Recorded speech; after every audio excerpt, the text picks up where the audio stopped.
Right. So we knew that we were going to use our upbringing for the setting. We had our plot.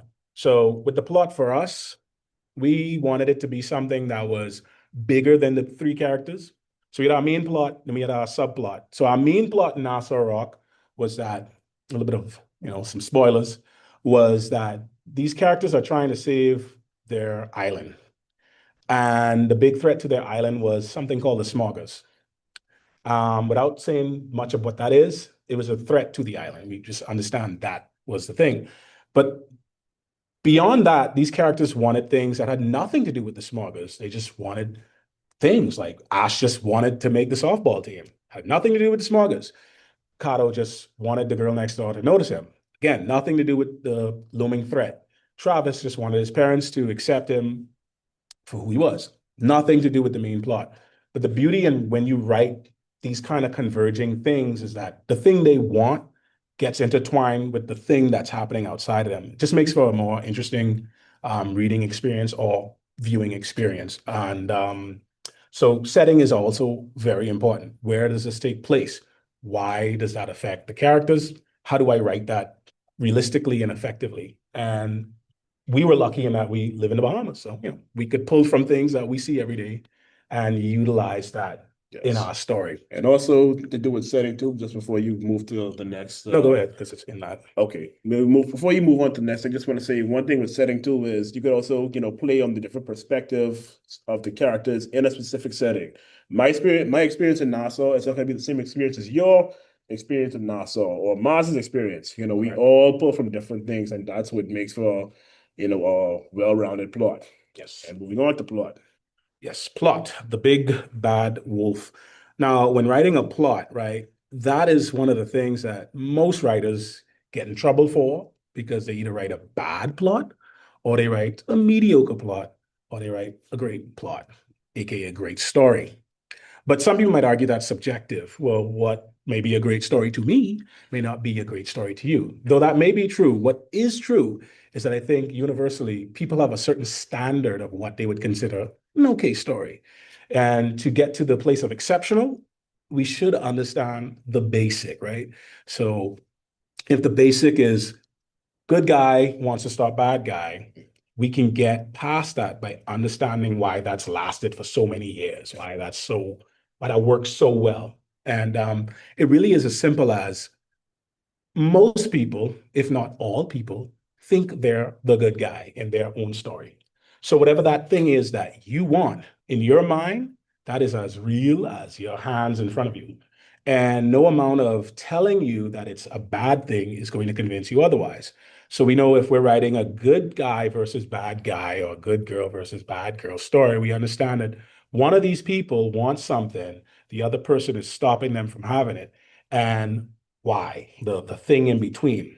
And sometimes morality doesn't have to even play It a might not huge even matter. part in your story. Sometimes it could just be as simple as a protagonist, your main character from which you are viewing the story from, and your antagonist. You'll see this a lot in sports movies. You'll see this a lot in more slice of life kind of stories where, sometimes they're just from two sides of the fence, or they're just two different people who just want the same thing and only one person can have it. Yes. Sometimes morality doesn't have to play a huge point in it. Maybe that's not even the point of the story. Yes.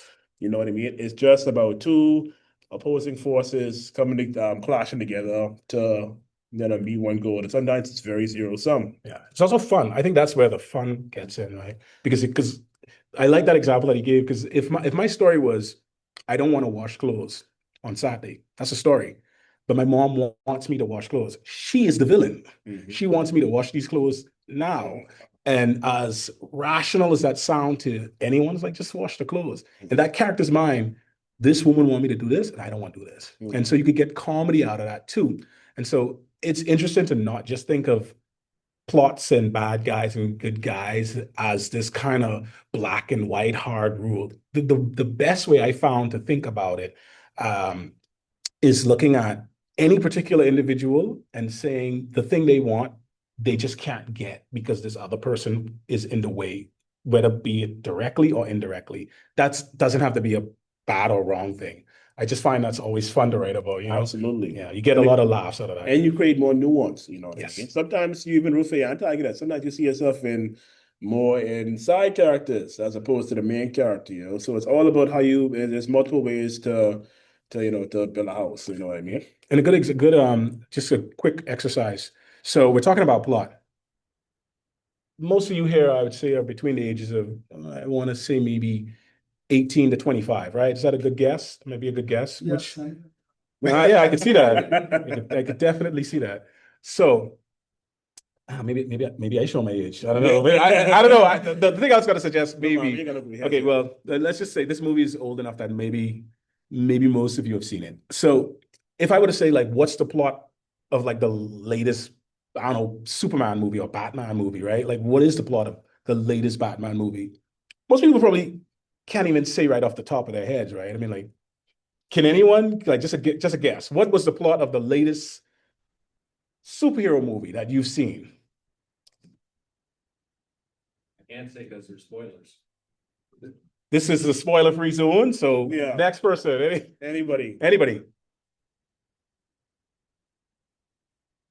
Okay, fair enough. That is a beautiful Yeah, answer. fair enough. That's a good answer. So Batman refuses to let Joker die for the umpteenth time in Yes. comic book history. It was a good answer, right? We know that's the plot, right? So the people who write these stories, they also know that you know that. So again, when we're talking about plot, if you were going to it now, this is where it gets fun to me. I'm a Warner Brothers executive. You just told me that in a meeting. So I pull you on the side and say, hey, look, when you said that, not only did you embarrass me, you embarrassed my colleagues, right? Because we've been writing this and I've been making money. Tell me how you gonna make this next Batman movie the best Batman movie ever, or you getting fired. Right. You say it? And so the pressure would be on you, right? So I mean, if you have an answer to that, feel free to let Joker. Her answer to that would be to let one of the most iconic characters in this book's history die. Dun dun. Very controversial. Very.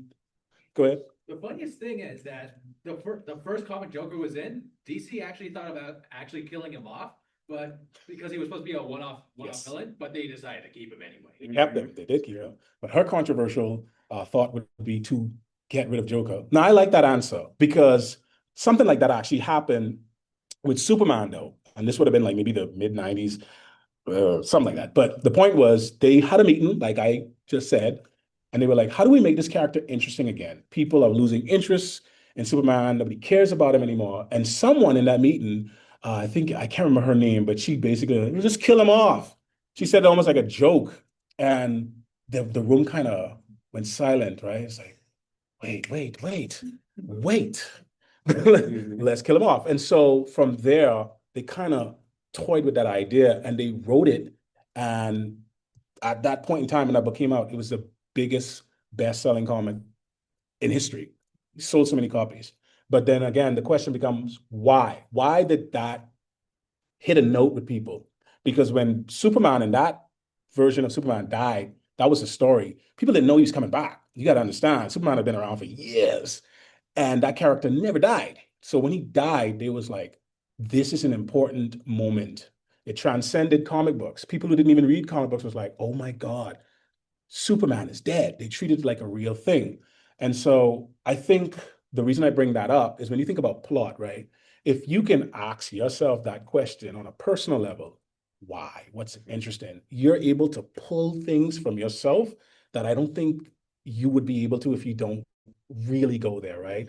And that's across the board. So I really like that answer. Absolutely. Kill the Joker. And to just ride the coattails of that idea. What makes that story or that idea so compelling is because we know Batman is very anti, capital punishment. Yes. He does not see himself as judge, jury, and executioner. He's just a simple crime fighter. Yes. So how do you solve the moral dilemma of stopping this immediate threat? Exactly. We go to the theme now. That's the theme, yeah. How do you go from stopping this immediate threat to public safety while at the same time upholding his moral values and what he deems to be worthy of what values he wants to keep. And sometimes it's not even the interesting thing about superhero movies too, now that we're on a subject, is the most interesting plot lines of those movies is we know these characters are larger than life and they can do what we can't. But the most interesting problems are the ones they can't punch. Yeah. You see what I'm saying? For Peter example, can't punch rent. exactly. It's like, You know, we see Spider-Man, yeah, he's fighting the Green Goblin and saving New York, but at the end of the day, he got rent to pay. Yeah. And you know what I mean? He just got fired from his job. He can't punch rent. You know what I mean? Yeah. For example, another real favorite movie of mine is with Will Smith and The Pursuit of Happiness. yeah. You know, it's about a single father homeless with his child, with his son, and he's just trying to find his job. Yeah. The whole crux of the movie for an hour and a half is this man trying to find a job. But you make that compelling because we can see the struggles of poverty. Yeah. You know, he doesn't have a home. He's lugging around this big, outdated piece of equipment. He's going from job to job, unsuccessful, trying to do the right thing, trying to be a good father and to actually, you know, provide for his son and for, you know, his family. But he keeps running into these obstacles. And you can see the effects of what poverty does for him. You know, he has to sleep in public bathrooms. He has to, you know, A, B, and C. He has to do anything he can to survive. Yeah. And at the end of the day, you know, spoilers, he finally gets a job, but you see and you get to enjoy that reward because you were on the journey with him. You know, Very iconic ending too, when he walks into the crowd and I think he does like a fist pump. yes, That's the big ending of the movie. And that's a good movie to bring up. Again, the bad guy in that movie was just the conditions. yes. So a theme in that movie would be the living conditions of single parents or just, you know, modern living and how life can become so overwhelming. Yes. Great theme. So again, you can pull from all these different places. So as we go down these lists, again, think of writing as fun. When you think of writing as a fun thing, I think it just changes the way you approach it. Yes. And I know for me personally, the first time, before we even get to conflict, the first time I read, when I was 14 years old, I read Harry Potter. I really liked that book at the time. I was head over heels. I read all the books and I just resonated with the character, right? And I remember very distinctly that one of my friends, she saw that I liked this book and she said, "Hey, you like Harry Potter? I think you're gonna love Twilight." All right. So she gave me this book and I read, and I read 2 chapters of Twilight and I just did not connect with the character. Now, again, there could be things that were working against me in that I was not a teenage girl. I didn't connect with that character. Doesn't necessarily mean the book was poorly written. I just might not have been the demographic. It wasn't for me. And it's good to understand that. So if you're writing like that, if you're thinking about, well, I want this book to appeal to anyone, you have to consider how you write that, because we live in a world where people tend to connect to things that they can relate to. You don't necessarily have to be a 14-year-old girl to connect to her living condition and her experiences, but if you write it compelling enough, that could transcend that. Now, to my credit, I was in a 11-year-old Wizard Eater, but I connected to Harry and because the way they wrote it. And for me, looking back on it, I think what turned me away from that particular book was that the character wasn't written in a way that transcended a certain experience for me. And I think that's something to try to understand as a writer. So if your intentions are to reach a specific audience, you can write with that in mind, but if your intentions are to transcend that, it doesn't hurt you to consider other factors. And that kind of will lead into conflict. That's the next thing on our writing list.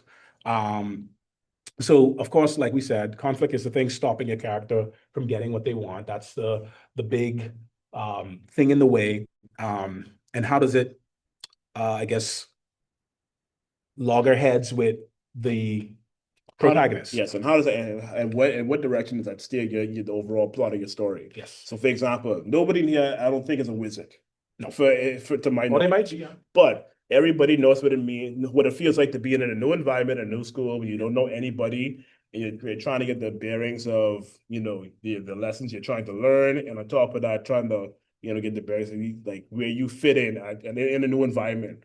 That's where you can kind of get to the relatability of things. Yes. Where is that conflict? Now, Harry Potter, I'm not very familiar with Harry Potter, but I can assume that Harry Potter, like the plot was, you know, he has to get this certain MacGuffin, but at the same time, he has to try and. Does anyone know what is a MacGuffin? Yeah, by the way, does anyone know what a MacGuffin is? Anybody heard that term? Okay, so basically, a MacGuffin is a writing term for like a special object. It could be like a jewel, some sort of artifact, or maybe even just a wallet full of money on the floor. Drive. So like it's just a certain special item that is the Progress the central plot. point. Yeah. It's a central piece of the story. Yes. So yes. Would you say the MacGuffin in One Piece is the what do you call it? The One Piece is a MacGuffin? Yeah, with the Uh, branch all. I would say that because it is the inciting point of why Luffy is on his journey to begin with. Yes, and we don't ever see that. Yes. We don't as the audience see that. So okay. Yes.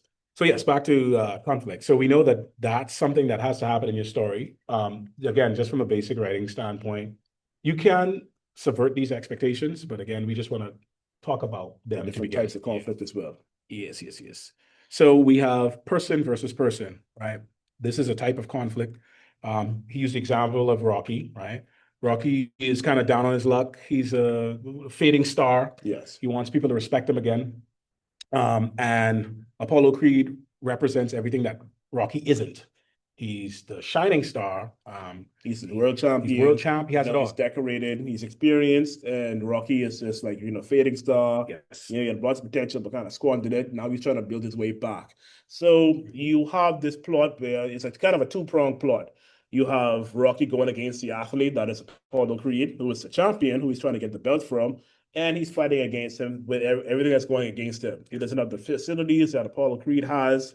He doesn't have the notoriety and the star power that he has, and he doesn't have the flashy training that he has. So he has to overcome this with his trainer Mickey. Boy, I don't know if y'all watch it. Yeah, but he has to at this point it should be it's a zeitgeist, man. But he has to overcome this with the help of his trainer, and his grit and determination, and to achieve his goal. Now, this is the thing. What makes it so interesting is that for a compelling story, the protagonist doesn't always have to get what he wants at the end of the movie. Sometimes it's about the journey and not the destination. What makes Rocky such a standout film, especially not only in like the sports genre, but as a movie itself, is, spoiler alert, he doesn't win at the end of the day. But the point is, he went the distance with the champion, which a lot of boxers couldn't do. So not only did he not win, but it was a moral victory because he beat himself and he exceeded his own expectations. So you could have that. Yes. Just you can scroll. Sure. So again, you can do person to person, where that's the big thing. And, yeah. And again, with Rocky, there we go. Okay, good. His big opponent was Apollo Creed, which basically represented everything he could have been. Mm-hmm. So then we have person versus self, which also ties in and it kind of ties into Rocky again. So we won't go too deep in that. Yeah. But you get it. Rocky was facing himself. Yes, he had to exceed his own personal limitations and his own mental hangups to achieve what he wanted. And even if he didn't, he exceeded himself and reached to a whole new level and his craft. Good. Again, all these things are good things to pinpoint. If you're going to write your story, you say, well, I want my story to be person on person conflict or person versus self. Mm-hmm. Just good things to know. Again, we got person versus nature, right? Think Titanic. The iceberg is the bad guy, just chilling, but it sank the ship. And that was the conflict. That was the thing. And The Revenant, I think, is this movie. Yeah, it's The Revenant. And I haven't seen that, but from what I gathered, is him being stuck in the wilderness, trying to get it back to civilization. And that is the enemy to this guy who's trying to survive. So and exactly. And what does that tap into as a writer? Because, thankfully, I've never been stranded in the forest or anywhere life-threatening. I've had a very, a relatively, comfortable life. You know what I mean? All hang-ups aside, daily life. But what does that illustrate? When it's man versus nature, it taps into this primal fear of being vulnerable. We are very privileged to be, for the most part, housed in four walls. We have AC, we have cars, or we have local transportation, etc. We don't have to deal with the elements. We don't have to, for the most part, have to survive and wonder where our next meal is. We don't have to hunt for our food. But when you kind of remove that comfortability of society and of everyday life, what are you left with? What does that make you as a person? And what makes person versus nature so compelling is that you remove the comfortability of life. And let's say even Jaws, for example, Jaws is about, a group of fishermen and I guess like a researcher versus a giant shark. He's not on, he doesn't have home court advantage. You know what I mean? He just can't walk, he can't just go upstairs or just like close the door on the shark. He has to face, the shark and in on his terms. And when writing, and I think just want to make this point, when writing, if you pick person on person or person itself and persons versus nature, good exercises to put yourself in the headspace of that is to think of situations that you were in that is very similar to what your Yes. character's in. Now, granted, you may have never been stranded in a forest. You might have been stranded in a mall where your mom or dad left you and you didn't have a ride back. Or like I told Chris before we started, I got stuck in Seattle. I was in some city and I didn't know where I was, and that was scary. You could pull from those things because that's very real. Whether Yes. you're being stranded at the airport or in the forest, the feeling of being lost, That you vulnerable can pull from feeling. that. So Yes. once you know where you want to go with it, try to always look inward first. There's an old adage that says a book is only as smart as its writer, and that's to a certain extent that is true. Yes. So again, we have person versus technology. Another aspect, right now with AI, this one writing itself, you don't even have to think. You just could look around you. And the beauty of this type of thing, especially when you consider AI, is that now we could see without guesswork how polarizing it is, right? Before you'd have to think, well, humans won't like this, right? They'll just reject this. And now we live in a time where it's like, AI should write my script and I should pay this guy less. And that's a very real opinion someone has. And so I think it just offers us, the writers, a great opportunity to pull from real people saying things that you could never imagine that someone would say to someone. But yeah, so technology is a good one. And the thing is Terminator is a with good example. yes, Terminator 2. The thing about technology is it's almost like it's almost like a two-pronged exercise in writing with technology, because technology is a reflection of human ingenuity and human nature itself. You could ask so many various questions when it comes to technology and what kind of effect it has on human beings in general. Are we over optimizing ourselves out of existence? With social media, are we kind of skewing our views on reality?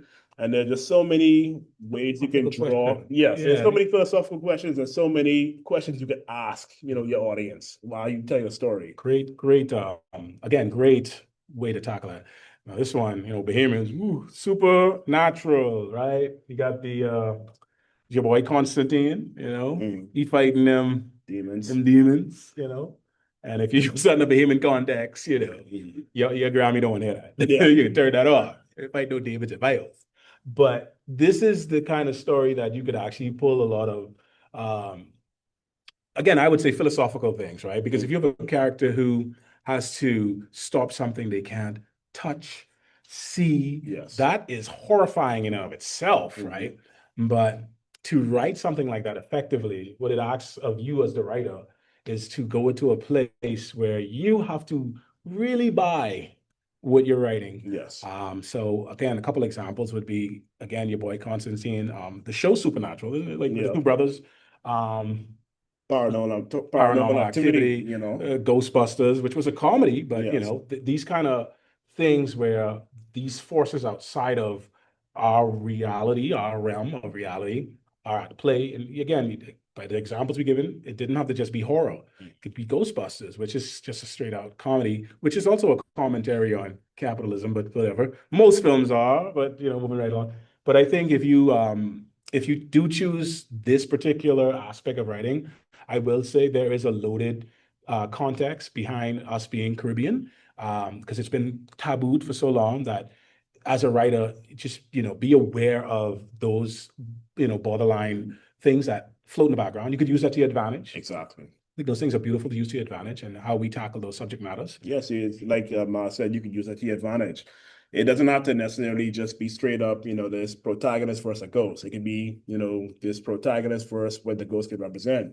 This ghost can represent, or this apparition can represent the taboo of a certain thing. Absolutely. You know what I mean? So even like that, and that's why it's so important to, like, going back to setting. Like, how does this setting or how does your upbringing affect your protagonist or how you write your work? You know what I mean? So there's so many ways to skin a cat. that you could always use the supernatural to your advantage and say, okay, what do I want to say? What does this supernatural entity or this opposing force, what does it represent? What does my character have to go against? Beautiful, beautiful, beautiful. And then we have person versus fate, a belief system, right? Another very loaded thing, right? All right, right. So we have this character in conflict with a thing that they believe, morality. Maybe this character believed that if I did things the right way, life would be this way for me. So we have a deconstruction of this person kind of going through the phases of that belief system failing them, and you're exploring that as a writer. You can tackle that. I see you have Hellboy, but I don't know why. But what jumps to my mind is that film Falling Down, that's like from the '90s, where this is like straight A guy did his life the right way, and he just was not happy. And so he's like throughout that movie, you just watch him deteriorate into a degenerate, and it's just like it's almost brutal to watch. But within that movie, there's some truths being told on a subconscious level of that we all kind of go through, where we are subconsciously expecting things that we were believed, right? Yes. The word believe and fate that should happen to us. So again, you can get a lot of great writing out of Great that. material out of that. Really And good sometimes fate doesn't even have to be, strictly fate or what this character was destined to be. Sometimes it can be fight against like it falling down, Yes. like the cultural norms or something, like where they don't fit in. For example, Hellboy, he was destined to bring about the end of the world, but he was because of his upbringing and being raised in a certain environment, he was raised to care for humans and care for and save the day. You know what I mean? So he is literally diametrically opposed to what he was destined to bring about. So it can always be, it doesn't always have to be, you were destined for this grandiose, destiny or whatnot. It could be as far as like, okay, you want to be an artist, but your parents want you to be a doctor. Yeah. You have no interest in being a doctor. They set it a path for you to be a doctor, but all you want to do is paint, write stories. I saw him laugh. It made me laugh. Yeah, exactly. It could be something as simple as that. You know what I mean? It's you fighting against this outside force that wants to kind of, dictate and control how you live your life. Very beautiful. So hopefully so far you guys are getting this, again, all the aspiring writers, again, these are the things you could pull from, glean from. This one, Person versus Society, very self-explanatory. We got our girl from Hunger Games right there. She's, I would say, from a fascist state, maybe. Absolutely. Absolutely fine. So, the big baddie in that is this kind of monolithic society that is dictating how one should live their lives. And these people are rising up and like, hey, we don't like the idea that y'all just get to kill us off by these different sanctions. Again, very smart writing, even though it's a YA novel, there are echoes of larger themes. As a writer, as you write more, you can start to play with those things. The worst type of writer, a lot of people will argue, are writers who tell you how to feel. But I think a good writer knows how to guide someone to a feeling. They don't give you the conclusion, but they guide you throughout a certain set of things. I think when you write this type of story, the goal should be not just to say fascism is bad. I mean, you could tell a child that, but why is it bad? Why is it so seductive? What leads people to come to that conclusion? Of course, we're living in times where you could pull from reality. You can see how people respond to things in their own society, specifically the society we live in as Caribbean people in the Bahamas. We live in an election season, and think about how people think about the Nassau they want to live in, the Bahamas they want to live in, and you could pull from these places. I think it's really, really one of my personal favorites when I write stories is Person versus Society. Yes, for me. I don't know, what would you say is yours, I guess, before we can scroll on? Just kind of curious. I kind of pull from the different avenues. So I've done point of view, like we're gonna bring up right now, person versus society, you know what I mean, versus fate. It's the one that really sticks out to me is person versus person, or because there's so many ways you can kind of play with that. It doesn't strictly, like we stated before, it doesn't strictly have to be good versus evil. It can just be two people, and you can be root for both of them, have reasons to root for both of them. Yes. But two different people who are vying for the same thing, and only one person can have it. Yes. I think that's where some of the most compelling stories can come from, and that's one of the reasons even as a former athlete, that's why I relate to sports media so much, because there's no, media aside, there's no real villain in sports. It's just people playing a sport trying to accomplish a goal and trying to win a certain thing. And having those nuances and why I like this person, what I don't like. Sometimes you could not like things about the protagonist, but you could admire stuff in the antagonist. So that's where I really kind of draw a lot of nuances, and I really appreciate what I like to write in my own stories. Okay. So we're gonna kind of move from the kind of point by point, and just kind of like surmise for a bit, and then we could go into maybe some questions. So again, when writing your story, like we started way back at the beginning, think about writing as sketching. If you're an artist, you understand what I mean. Don't think about writing as this tedious, boring thing. Think about it as little cliff notes you make to yourself. And you do that long enough, you realize, oh, I just wrote a short essay. Okay, check me out. And from there, you go, well, I just wrote several of those bad boys. And then you compile those, and then boom, you got a novel. So it's like chipping away at this idea. In doing that, we give you guys kind of some structures to kind of follow. You could, expand on those by looking it up yourselves. But I think it's a good way to think about story writing is to always start with the self, the person, Yes. and how you relate to your favorite character. Why? Yes. Most people who get into any field, they had the introduction by someone they liked. If you like play guitar, you probably have your favorite guitarist. If you like manga, you have your favorite manga artist, and so on. And so writing is no different. And if you are trying to do this professionally, semi-professionally, or just for fun, it's a good idea to utilize these points we made. Before we go into questions, I wanted to read really quickly. This is just like 2 pages long. It's a comic book, so that really means like 5 sentences, really. From one of my books, Polaris, just to kind of illustrate some of the things we talked about. Absolutely. At work, right? And so I'll just start. Andromeda Galaxy. They say behind the mountains are more mountains. Now I know it's true. Quoted, Edwidge Dandycat. We have traveled to the heavens. 2 million light years from Earth we stood, and with us, man's dream of understanding his place in the universe. Who made us? Where did we come from? Is there a God? The further we ventured, the less we knew. The vastness of space begins to overwhelm you. The only place we think of out here is our tiny little planet, Earth. There are 5 of us on this planet, unnamed. We've been here now for 3 Earth weeks. Everyone has had it with this place. Lorena Baptiste, age 31, nationality, Haitian. I think our captain may be losing his mind. Most days he stays locked up in his flight deck.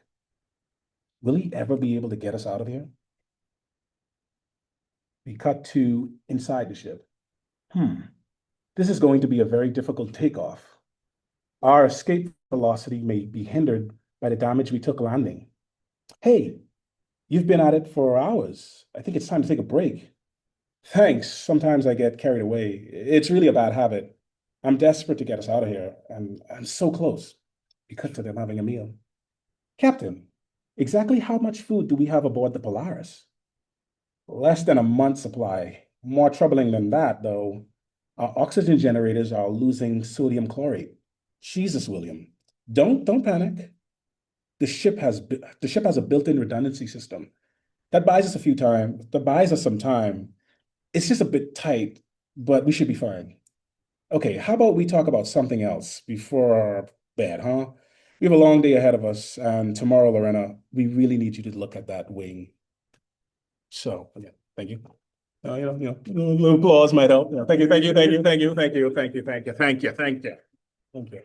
Nobody punched nobody yet. Y'all catching that? But you already get an idea of the story. You see what the stakes are. You see how the environment's affecting the characters. You know what I mean? So, just in that little tidbit, you have already an idea of what's happening and how the story, what, kind of direction the story might go. So, yes. So again, good writers are well-read writers. Yeah. So get out there, read a lot.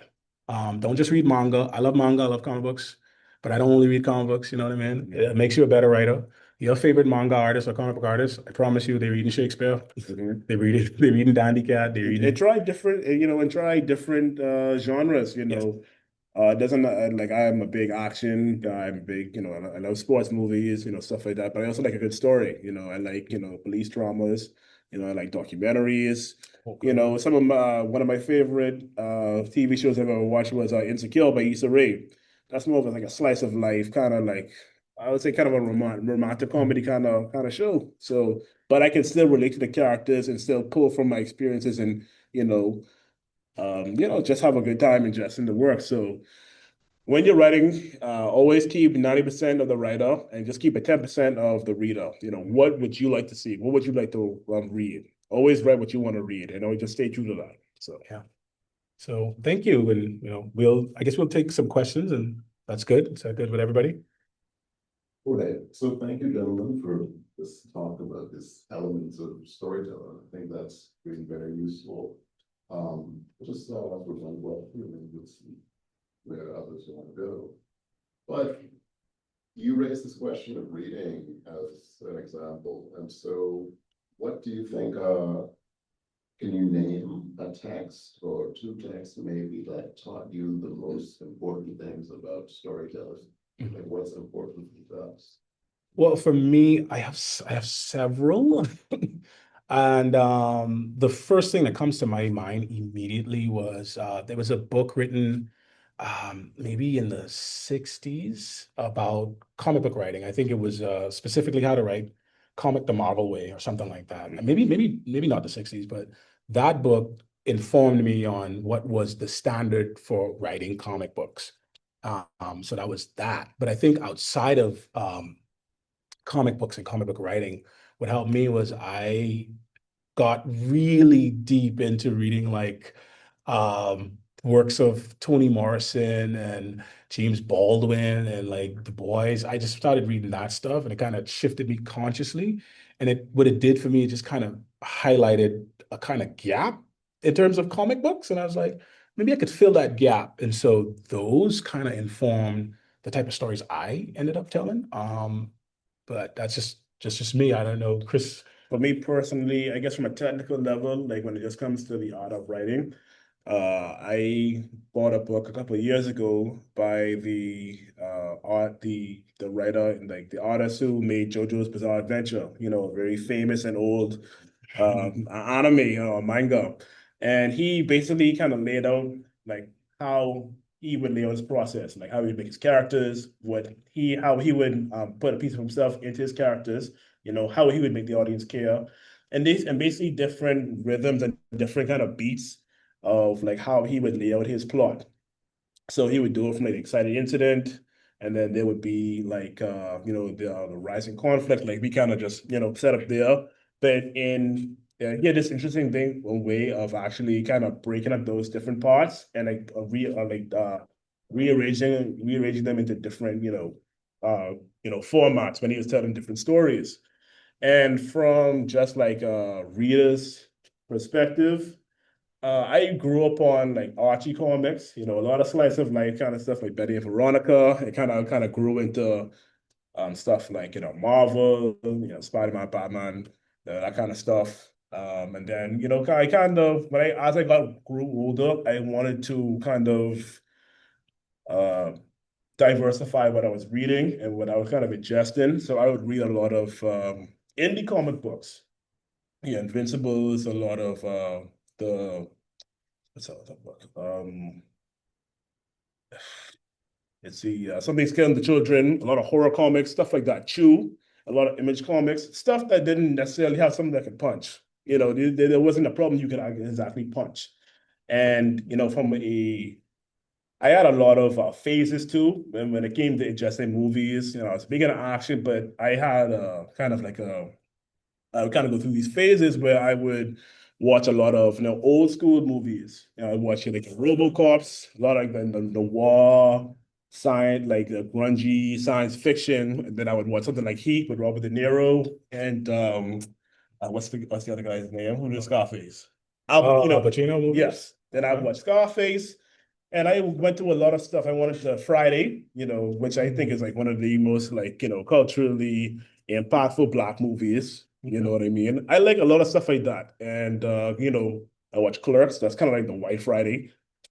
So basically I like to diversify my scope of what I call a good story and what I call interesting. So yes. Guys. You got a question in the back? The young man in the back? Yes. The 19-year-old? The 25-year-old. Say 9. I also want to, if the folks online can hear, if they have questions, they should type their questions into the chat, so we can see them. But I have a couple of questions for you guys, and I'll just give you all of them, and then you can respond as you like. Do you imagine your stories in images or in words first? And I wonder if you could talk a little bit about the importance of seeing yourself in animation, in graphic novels, Black, Haitian, Bahamian, etc., male, female, gay, straight, whatever. Why is that important, significant for us? You sort of talked about it a little bit, both of you just talked about it a little bit, because you mentioned Danticat. And, I just wanted even more, if you guys can talk a little bit about the importance of reading and reading widely and diversely, or even watching other films and having different kinds of experiences, because those things can help you build your world, right, that you're creating in your graphic novels. And then my last one is, I want to be a Bahamian graphic novelist or animator. Where do I start? Who can I go to for support, et cetera, et cetera? Okay. When it comes to the first question, as a part of, like, if we see the images versus if we see the words, me personally, I'm a very visual person. So, like, for example, when I'm writing a script for Nassau Rock or one of my personal scripts, I like to imagine the scene because, I'm very visual and I watch a lot of movies. So I like to imagine what the scene is and then kind of describe what I'm seeing. I like to describe what the characters are feeling, how that scene is affecting them, or what their internal thoughts are. And as far as integrating yourself into your characters, I think while not necessarily it is not the end all be all because there's multiple ways to skin a cat. I think it's very useful, a very useful tool to, integrate parts of yourself into your characters because it gives you a chance to be introspective. Sometimes you can learn more about yourself through writing these characters. And you have a level of relatability to the character. So you can, like Ma said, you can write what you know. How would this character react? Because how would you react? How would this part of yourself that you integrated into this character, how does that affect the decision making? How does that affect the story arc? So also, I'm sure, like all of us here, we all have different experiences. We've all led different lives, but there's always some modicum of similarities that we can all relate to. I'm pretty sure, knows what it felt to be disappointed. We've had moments of triumph through difficult phases in our lives, and that's some things that we can all relate to as it relates to our characters. So even though you might be watching this character, evolve in this, very specific situation, you can relate to the feeling or what it feels like to go through that specific emotion or this, a certain turmoil or even a certain triumph, so, Yeah, I agree with everything he said. I know for me, when I write a story, most of the times I would either have an idea. Oh, sorry. No, you're good. You're good. Might be important, no. But so for me, it usually starts with one or two things. It's not always the same way. Sometimes I would have ideas that float in my head. For the story I just read you guys, that's Polaris, and I actually drew the three characters first. I didn't know who they were. I just drew these three characters, and I was like, oh, I like these characters. And the exercise that I told you guys, I usually write little notes in my books. And one day I was looking at my notes, and I was like, oh, wait, I like that idea of these girls trapped in space, and one's Bahamian, one's Haitian, one's Jamaican. You don't really see Caribbean people go to the space. This was before, our breakout star went up there, but that kind of led me into oh, I want to write this now, but then I already had an image that I had drew somewhere and I put those two together. So it kind of works like that sometimes for me. And then I work my way from there. In regards to the second question, and how do we see ourselves and the importance of reading these different books by authors who kind of look or reflect our experiences. For me personally, that was a groundbreaking moment in my life because, like most children, we aren't developed enough to understand what's happening to us on a subconscious level when we watch TV or read books. And for better, we tend to see the world as innocently as one can. But what that does, though, on a subconscious level, it works on things that you may not have been aware of. So I had the experience of when I was in high school, every character, if you look at my old high school portfolio, every single character I drew was white. That was just normal. It wasn't a question of race, it was just normal. And I had a teacher, she taught art, and she pulled me aside one day and she's like, you write these incredible stories and you draw these incredible, beautiful characters. I never see any black characters. No one had ever asked me that before. No one. So I had this adult who forcefully, not forcefully, that's a bit aggressive word, but who was kind enough to point out something she noticed. And it made me, for the first time in my entire life at 14, question, why? And that question of why awakened something in me. So God bless Miss Sweeting Heart, wherever she is. And that question was rooted in some real things. This to me was normal. But what does normal mean, right? And then I realized that everything I have watched and seen and read was told by people who didn't look like me. No disrespect to them, but it was presented to me as the normal experience. When I watch Star Wars, I don't think about the fact that Luke Skywalker is white. It's just a good guy. But if that is true for that, then it can also be true that if I watch, or if someone who's not black watch a character that I make, he should just be a strong enough character. So it's kind of sent me down a rabbit hole.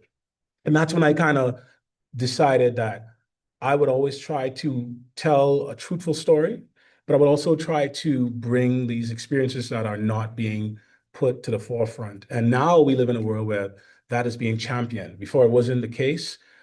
Even when I did my magazine some years ago, when we did the first year of my magazine, within the magazine itself, that was Bahamian. I think me and another guy, we were the only two who had black characters in it. So some of the people who we even were working with in the Bahamas still had those trappings left. So it is important. I think every aspect of life deserves to be represented, whether that be black, white, Asian, straight, gay. These are experiences that exist, whether we like them or not, they exist. And it only makes sense to have them available to people to read. And I think the world's better for it. And don't pay attention to the noise. When you hear people say things like, oh, it's woke, it's diversity kill, don't pay attention to the noise because what that is just noise. There is no diversity kill. It's just people who have not been able to tell their stories are finally able to tell their stories. And you could do what we've been doing for hundreds of years. Just deal with it. That's just what we've been doing. And also add to your point, media, especially when we ingest it, it's also kind of subconscious education. Yeah. So by having black characters, gay, straight, whatever have you, etc., these are facets of everybody's identity. But it's good to, for example, have black characters be more prominent because it shows that we as black people are not a monolith. Because, historically, we've always been portrayed as, drug dealers, gangsters, athletes, etc. It's something purely entertainment. We've always been, described as this one thing or portrayed as one thing in media. But, just take a look around you. Everybody here has their own specific kind of fashion. Everybody has their own, belief systems, philosophies, ideas. Not everybody here is going to agree on one sole thing all the time. So it's good to have different aspects of black people. You have all black people. You have the more preppy black people. You have athletes. You have nerds. We come in all shapes and sizes. So all those stories are important, and it shows like the greater world that yes, we are we are known for these certain things, but we are also we are also these things as well. I think the last thing I'll say on that is that I think the more we expose people to that sort of thing, I feel we'll have a more tolerant world. Because if you have kids who understand these sort of things by the things they consume, and it's viewed through a lens of not judgment or hate, but through a lens of kind of understanding, I think you're less likely to get a homophobic person. These people are very aggressive to any group of people, whether it be Haitian, Asian, etc. I think once you start opening people's eyes to people's experiences, good or bad, you give them the opportunity to see people as people first. And I know this has been working for years because it don't matter what atrocity any white individual does, we will always see them as a white individual first. You ain't gonna say, let me cross the street because I see this. So we know that this thing works. So I think it's a great opportunity for writers of these different places to put that in their work. I mean, I never been to Japan, but boy, do I love it. You know what I mean? Why? Exactly. I never been there. I don't even know these people, but I love their culture. I love what writing shows me about their culture to the point where I can't wait to go there. Wouldn't that be nice if we could do that too? I think it'd be nice. Absolutely. So that's my answer. I don't know. Sorry to get a little sentimental, you know what I'm saying? But it is a good question. Any question? Any questions, oh, you beautiful people? Any question? Don't be shy. One at a time. Sure. Your popular story is like Nassau Rock, right? Yes. So be honest, were there any popular characters that what do you call this? That inspired your characters? It's more, I feel like when The it came character the character designs or just the personality wise. Both, to be honest. I would say for the most part, we didn't really draw from other fictional characters. We more drew from who we knew in our regular lives from experiences. For example, Kato. Kato was, everybody knows Kato, like Ma said, the funny guy. He ain't really check for school. He just want to make jokes, talk to girls. And he have one notebook, one pencil, and a brush. That's it. You know what I mean? Everybody knows Kato. And when you have Bahamian people, they can see that they can see them, that They know certain Akato. person. They know Akato. They knew him well. But at the same time, when we go to a more global audience, we can see like these people, the outside eyes can see this certain archetype of Bahamians. But at the same time, we have Travis. Travis is basically the photo opposite of Kato. You know what I mean? He's very studious, very, almost picture perfect. He's a picture perfect student, picture perfect son. But he's also, he feels, trapped and contained in this image and this responsibility to his parents to maintain this perfect life. And not only can we know Travis because, Bahamians come in all shapes and sizes, but, other people, they can relate to being shackled by parental expectations and so on and so forth. So when it comes to the Nassau Rock characters, we more drew from personal experience and people we know. A good thing too, what helped us in those characters was to make sure that it worked. We had the good fortune of knowing an animator in Canada. He has a show called Wish Fart. That's actually on TV. And so we would show him the storyboards and the characters and stuff like that. And without us explaining things, we wanted to have his, honest reaction to them. Did the jokes land? Would it be able to translate into, not Bahamian? And to our surprise, they did land. In fact, one of the problems we had was we actually at one point we overcorrected. We felt like we locking this so into the Bahamian that when we put this in film festivals, they might be lost in translation. And to our surprise, that was not the case. They got it. They got the jokes. They understood it. So we knew that things transcend. And so for us, when we was writing these characters, we stood on our grounds of, okay, well, if these characters are interesting to us, they might be interesting to other people. And so we pulled from people we knew. That just made it more honest. Yes. You don't want to be a dishonest writer, You don't want to portray these characters as what they wouldn't be. If you have a Kato in your class and you know that guy wasn't the kind of guy to be a charismatic, lovable guy, it's kind of dishonest to make him that. It was easier to be like, well, I know that guy. I know what he would do.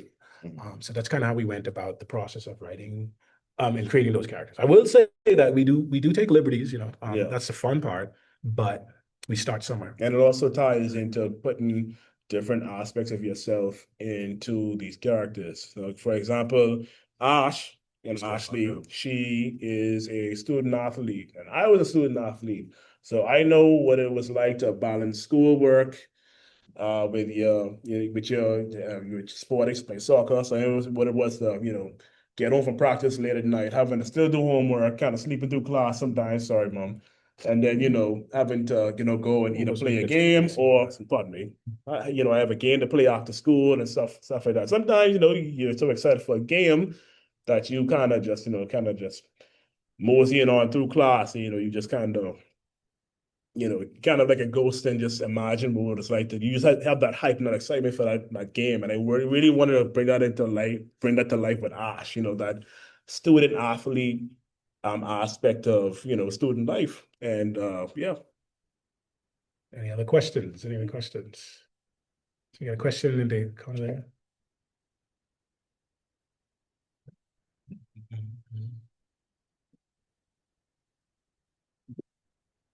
Good afternoon. Hello. I just wanted to ask, what do you think the human animation and art is going to look like in, say, 15, 20 years? Because looking around this auditorium, you see people drawing, but then you look at the younger generation, you wonder if they're being influenced the same way that we were when we were younger, because they have AI art, they don't have to learn how to draw. So just wanted to ask your opinion. Like, what is it gonna look like? I think AI is one of those things that's like the new hot topic and the new attractive um, answer to a lot of problems, right? And when we think about art, it almost always seems like art is almost immediately under attack when these new tools come. But I'm actually not. I personally give humans a little bit more credit in that I think that even if we were to get into a place where people started using AI more to draw their drawings, I have this sinking suspicion that humans are gonna appreciate the ones that aren't made by some algorithm because there's something about the human touch that just can't be replicated. I've seen this in my own life. Um, and I think that's something that though is a legitimate fear because we're talking about people losing their jobs in terms of animation. Cameron Johnson, we didn't mention Cameron Johnson, but he's a part of our team. He studied animation at Sheridan College in Canada, and he was on the front lines. He was working for Disney and DreamWorks, and they started cutting these animators, and you have these executives talking about bringing in these programs that essentially would take their jobs. But surprise, surprise, no one likes that. People have a tendency to want what feels real to them. Art isn't just a thing that you can buy. It inspires you. So think about it. You didn't just like drawing because it just looked great. It inspired you to the point where you picked up a pencil. And so I have a lot of faith in that. Even if there's a kid looking and saying, well, I don't need to practice drawing. I just crank this out in my AI. They could do that, but I argue that's going to be a hollow experience. Yeah. What was rewarding for me is learning how to draw a plane and a car. And I tried and error too. Yeah, Not every sketch came out. experience, Yep. that is the journey. And so that doesn't go away. Humans just have that knack to want to do that. So yes, the AI bubble, I think will burst, but I think more importantly, it did bring up a good question on how we consume art and how do we value art? Because before that, it was almost flippant the way people thought about artists, but I think it made people have to really think about why do I like that poster, right? If versus if someone just crank out an AI poster, there's a very vast difference. So I don't know. And the thing is about AI art too. I mean, it's a very much an oxymoron, but the thing is with AI art is it always has this sense of sameness. There's always this certain weird like yellowish filter they put on it, like the characters all look the same. Yeah. And you lose a bit of that. Machines, they can be able to, solve the most complicated math problems, but they can't express themselves. They can't express their experiences. They will never have their own distinctive style. Matter of fact, AI is predicated on drawing from different Stealing. artists Just and say what it is. Stealing. It's stealing. They steal these different artist styles and smash them together into this like, amalgamated abomination. But I, just like Mars, I think nature will correct itself because when you look at a piece of art, you're not only just looking at a pretty picture, you're looking at the summation of all this artists, like trial and error, self-exploration, and basically the finished product of what they were able to express. So, there's machines will never be able to replicate that. No matter how much they try to, try to find a certain algorithm, you can't put human expression on a factory line. It's just impossible. Yeah. So I think in terms of just to get back to that last point, because in terms of animation, I think what we would have done, right? Because we started Nasarok before the AI craze, and we worked through the AI craze, right? We completed Nasarok. It was all hand drawn and hand painted in terms of digital painting, right? Which is still a form of technology. So we're not saying abandon technology, but that taught us as animators how to effectively tell stories, and the work is stronger for it. And I'll say this, and I'll end. A philosophical question would be, why do we value the Mona Lisa? Is it just because the Mona Lisa is a pretty painting? I doubt that. There's been paintings that technically look better that's been done to death. So it's not that just that the Mona Lisa is a beautiful painting. It's a cultural context that the Mona Lisa exists in. All of that makes it a important painting, right? There's the painter, right? The was it Da Vinci? It's his life, his legacy. And then of course it got caught up in scandal, being stolen. Some people thought it should be in Italy. It was done by an Italian, but it's sitting in the Louvre in France. All of that is the human experience. It's not just the Mona Lisa. I think the problem, well, not the problem, but the philosophy of what AI and art, where they're at odds, is that I don't know that AI could give us that. No. It is what it is. It's, so. And also when it comes to Bahamian animation in the next 10, 15 years, the goal of Streetlight Studios is to put Bahamian animation on the map. The Bahamas is such a multifaceted country, and as much as we, pride ourselves on our beaches and our tourism industry, our people are so much more than that. And we want to use animation as a vehicle to express that. When you think about Japan, and it's more of an industrial city, but they are able to express themselves, especially over such a long period of time through animation. And that's even helped the country, with tourism and all that. Tourism is like I think the second biggest industry in the country. Because of anime. Yeah, because of anime. And we can have that the same thing for the Bahamas. So, animation and the other industries in the Bahamas don't have to be opposed to each other. They can actually help each other because a rising tide helps raises all boats. How great would it be to have someone from Louisiana say, "Oh my God, I grew up on Nassau Rock and I just had to see Fort Charlotte." Wouldn't that be great? You know what I mean? Great. How cool is that? Or they could see the Poincianas, Poinciana tree the way we see the cherry blossoms in Japan, So we want animation to be a vehicle to express our love for the Bahamas. Yeah. Any other questions? Which I will say too. Mhm. Go ahead. But what I wanted to ask you is that if the Bahamas put more of an emphasis on art and valuing children who enjoy art and things like that, do you think you would have more than just tourism as a crutch for art? Absolutely. And I look at places, sorry if I interrupt. No, go ahead, man. I look at places like Jamaica, and I applaud Jamaica because Trinidad too. Trinidad as well, because they invest in their artists. Musically, Jamaica, they have a mandate that a certain percentage of airtime has to be Jamaican music, and that's the way law. Yeah, that's law. You can't. There's no fighting that, and that's how they were able to uplift their artists and create this new avenue of expression. Not every Bahamian wants to be a doctor, a lawyer. Not everybody wants to work in a hotel. And for those people, they need a profitable way to express themselves. And I feel like that just would help the people so much in expressing themselves and creating a new industry. So that would do a world of good for the Bahamas. Yeah, I think with Nasarok, one of the biggest pleasures we got was we actually submitted Nasarok to a few festivals.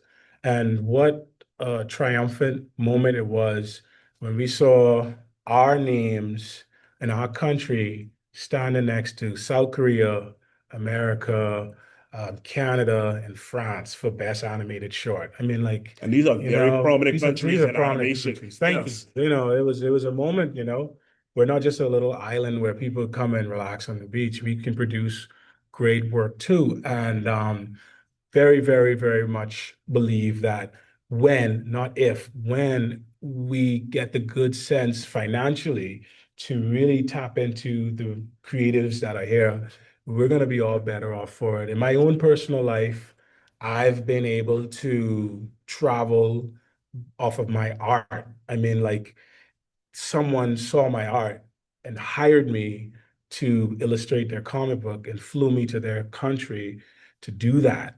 That's the power of art, you know what I mean? And they're already planning their trip here. And now they all they talk about is the Bahamas, you know what I mean? Because that's the Bahamian connection. So I believe it benefits us too. It's just that I guess that's as best as I can explain it to all of you beautiful people. Sometimes you're living in a time where you're ahead of where you're at. And we don't have to look far in history to see where people have faced this same problem. We think about Disney, and you could have whatever you want to say about Disney as a businessman, but what cannot be said against Disney was that he was a visionary. There wouldn't be no anime if there wasn't Disney. That's a fact. You know, he created a system of film in a time where people just didn't think that's possible. So the same problems we're facing now, they were the problems Mr. Disney and his company faced back then. And we're talking about America that has industries. They didn't think it was viable. They made fun of him. They said it would be Disney's folly to try and make an animated feature. But as we know, because we live in the present, that they were wrong. And he has one of the biggest companies on the planet, for better or worse. But the fact remains that he was living at a time that he was above, well, beyond. And I think it's the same can be said for us. So don't despair is my point. Just because our government hasn't caught on yet doesn't mean what we're doing isn't impactful. And so if you have that in your mind and you understand that what you're doing contributes to what the next generation can do and so on and so forth, you'll be better off. I mean, isn't it proof enough that we're in this classroom talking about this today? I don't know that they did that a couple years back. No, certainly not about animation and comic books, but we're living in a time where the work we would have put in brought us to a point where we can do that. And I think that's progress. I think one of the biggest things too, one of the biggest things for us too is when someone came up to us and said, you know what, I've never heard a cartoon character suck their teeth.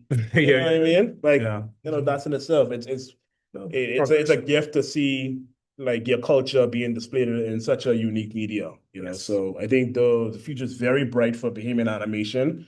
It's just up to us, all of us, not just, you know, Speedlight Studios, but all of us to, you know, cultivate that media and see where it goes. I think before we go, because you did ask, how do someone get into that? I think it was a question, and we probably could end on that. Well, for us, we're living in a time where it's a lot easier to connect with people who have that interest. For us, it was a lot harder because we had to actively, like I had to run into Chris. I didn't know he existed. It was by chance. It was just by chance, Literally. you know. But it probably was fated. Yeah, right. You know, but now, you know, we live in an era where at the very least, you know, there was a NASA rock, you know what I mean? And so even if on a small level, if you were to say, as someone who wanted to study abroad, just, you know, indulge me for a second. If you were talking to your mom and they said, hey, I want you to go study banking or whatever, or I want you to study accountant. And you're like, well, mom, I want to go study animation. And you're like, well, that's not viable. I don't see an outlet for that. There's no Bahamians in that. At the very least, we can say we've contributed to the point where we can say, well, those guys did that. I mean, like that didn't exist before. So that already is moving it slightly forward. So my point is to get into that. It's a lot less intimidating, I would hope, because someone had at least done it before. And we're still a small island.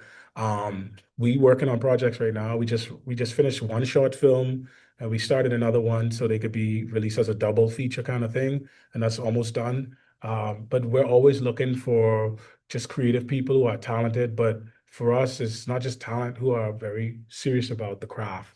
So, you know, it's a small island. once we get this 50 million to make our movie, we hiring everybody. You know what I mean? Like all y'all getting hired because it ain't gonna take 20 people to make the Nassau Rock movie. It's gonna be at least 300 of us strong. And when I look around a classroom like this, I see half a staff to me. Exactly. I just need the budget. And that's what I think is gonna happen. Oh, well, sorry. One more thing before you me ask a question. Also, too, just when it comes to the first step, all you just need is a little passion and curiosity. You know what I mean? I was classically trained. I went to SCAD, and I kind of learned the ropes from there. But our head animator Steven Catalano, he was self-taught, which Never been to school? I will never stop praising him for that. I think that's such a feat in itself because I took a summer animation course one time. I say, whoop, that's not for me. You need a special kind of brain to do what he does. And Steven, he does the animation, he does, what's required with just a level of glee and passion that I just think is unmatched. So there's, multiple ways to build the house, like I said before, and then we're so fortunate to live in such a information wealthy time that you can even look stuff up on YouTube. Sometimes I even look up tips on YouTube. I have a whole playlist where I just look up writing tips and stuff like that. And even when it comes to break down like your favorite shows or your different favorite books and see what other people like how they review the book or what they got from it too. There's numerous ways to go about that goal. Yeah, one more question, Mr. Smith. So I'm an art student at UB and I'm interested in animation, I'm interested in graphic novels. I'm looking for a mentor or I'm looking for, internship opportunities. You guys have any?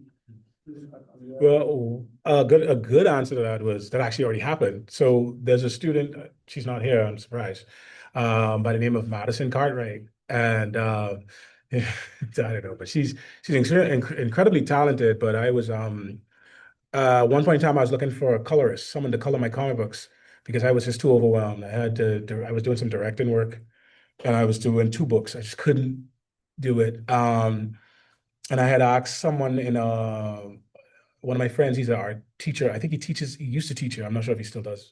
Jace McKinney. And he sent me a few portfolios of a few students. And this one stood out to me. I was able to reach out to her and I've been mentoring her ever since, and she's worked on not NASA Rock, sorry. She's worked on both of our latest films. She's also worked on my comic book, which was paid. She got paid for that stuff. And that, of course, exposed her to other opportunities. She met other people. And so it's just one, Madison, in her case, she put out strong enough work that when the opportunity was presented, she was selected. But then also there has been situations where we ourselves might have just seen or put out a call for something and someone reached out to us. So that's kind of how it's worked so far. We're obviously still a small company, but I think what we're trying to do is we're trying to get creative people working on projects that they can be proud of to get that experience. And so, yeah, I think her Taylor's another one, but Taylor didn't go to UB. She went to SCAD as well. But it's kind of the same process, where we saw each other's work. So one, I would say if you're an artist and you're drawing and you're writing, continue to put work that you are proud of out there. Continue to come to things like this. And don't be afraid to ask those questions like, hey, who's doing animation? Okay, who are those people? Can I get in contact with those people? What are you guys working on next? We might be done with this one, but rest assured, we're going to be working on other projects, et cetera, et cetera. Yeah. So that's the best way I could answer that, I think. Yeah, we have social media too. Yeah. We have Nassau Rock, we have a Facebook page, we have an Instagram page. So, we do casting calls when we need stuff for like voice actors and things like that. We'll do casting calls for that. And if we're looking for a particular type of artist, we'll also put that out. Some cases people would direct us directly to the people who they feel like fit that. But that doesn't mean like sometimes we wouldn't put out like, hey, we're looking for background painters and and things like that. So yes. So any other questions before because I know everybody's tired, we're wrapping up. Any other questions? Any burning questions before we leave? All right, cool. So that means y'all can write a book by tomorrow then, like if I. Yeah, right. You know, even y'all got it. Y'all got it, not even but thank you for having us. It's always fun to talk about our craft. And if anything we said today resonated with anyone, we hope that you go, you write, and you tell your stories. And maybe next time you'll be up here with us too. And Definitely. Continue to be inspired. yes. All right. Thank you. All right, folks, let's give them a round of applause again, please. Thank you all. And also, please come down and check out their books that they have in front if you want to purchase